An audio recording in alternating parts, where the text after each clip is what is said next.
Hey Stampers, Diane Dimich here today with ddStamps.com, and I'm going to show you how to use this spiral floral die from Stampin' Up. And so this die actually went through the Big Shot. I actually did it with 2 pieces of cardstock this time. I used primrose petals and cherry cobbler, and these are actually done in the coordinations cardstock. And what I'm going to do is actually wind these up together. Now you could wind them up just one and make a really great flower, but I'm going to go ahead and wind them up together. And before I do that, because it's the coordinations cardstock, I'm going to go ahead and just sand off my edges. And I might just sand off the edges today of the primrose petals, but you can see how you do it. You just go around the edge, sanding it off. And this cardstock has a lighter color core inside, so this actually happens to be a real light pink. It's really pretty. That's down inside the cardstock, and then this one has it's of course darker because it's cherry cobbler. So just get a lighter shade of cherry cobbler on your edges. And with these flowers, you can scrunch them up, you can spray them, you can do all kinds of stuff depending on what look you're looking for. I'm not going to, well, I don't think I'm going to scrunch them up this time. I'm just going to leave them the way they are. And then I'm going to layer these 2 on top. And so I'm just putting, and I kind of do my layers just a little bit uneven so that both petals show through.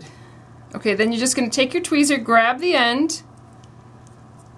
I'm actually going to hold it tight there. There we go. And get her started. And really, you're just going to keep wrapping that around and around and around. And I attempt to try to keep it so that it's fairly flat here on the part that you're rounding. I think this might have been easier if I had wound it the other way. I guess it depends, if you're right-handed or left-handed or whatnot.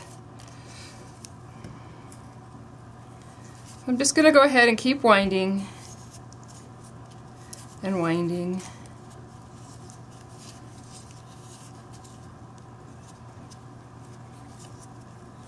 There we go.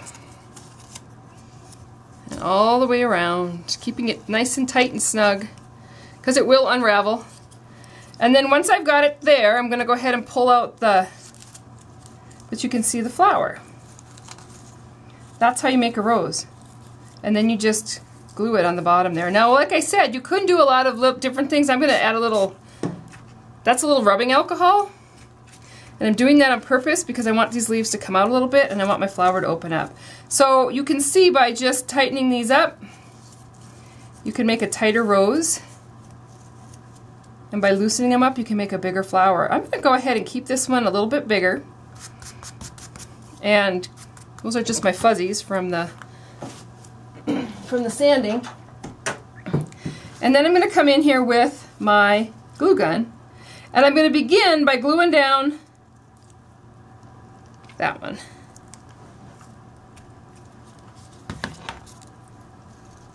And just get this set the way I like it.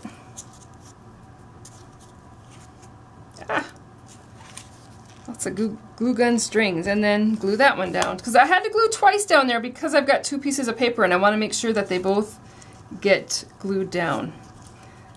And then it is hot glue, but you do have a little, you know how it is, you can manipulate it just a little bit. So anyway, that's how you make a flower. Very fast and easy. And then I'm going to add this onto a tag. So what I'm going to do is I'm going to take another piece of coordinations cardstock, and this one is Early Espresso. You see it's got the texture on it. And I'm going to use the tag topper punch, the scallop tag topper punch, and I cut this down just a little tiny bit less than 2 inches, and I push that all the way in to the punch till it stops, and punch down. And then I have got my tag is ready to go. And then I used the bird punch and some Lucky Limeade just to do a couple of vines.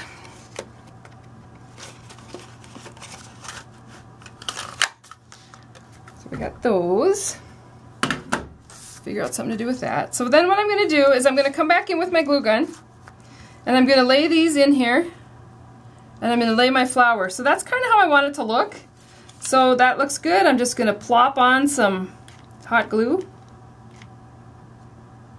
And again, I'm going to have time to manipulate this a little bit, so if they don't, they're fine. So I'm just going to leave that on there, and then when that dries I can peel it right off that silicone sheet. I love that silicone sheet. Everybody should own one. And then my little tag here, I'm going to come in with some of the Primrose Petals ribbon. And just bring this through the top. This would make a cute bookmark too without the flower on there. And then a little bit of linen thread that I'm going to go ahead and tie this off.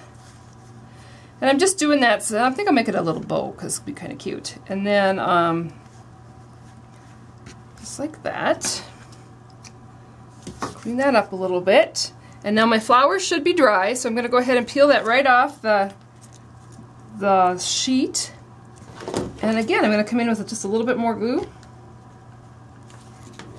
I'm going to add that rose onto there.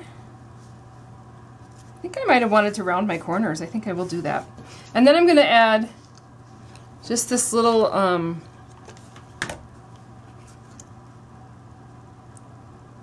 stamped image from the Chalk Talk. It says, "I'm so grateful there's you in the world."